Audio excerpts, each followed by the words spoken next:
If I'm being honest, I get through there a little bit better. But here we go. Okay, into turn 2. I'm going to Jerez for downhill. Open house day here at Jerez.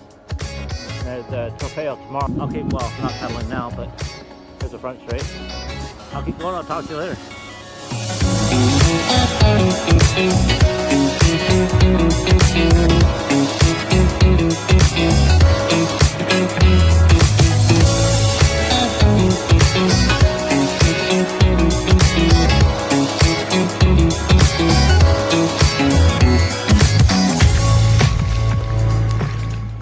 Qualifying is over at Jerez, and as you can see, I'm on the front row sandwiched between a rental.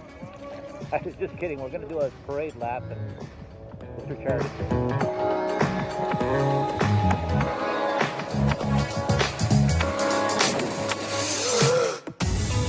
I got terrible.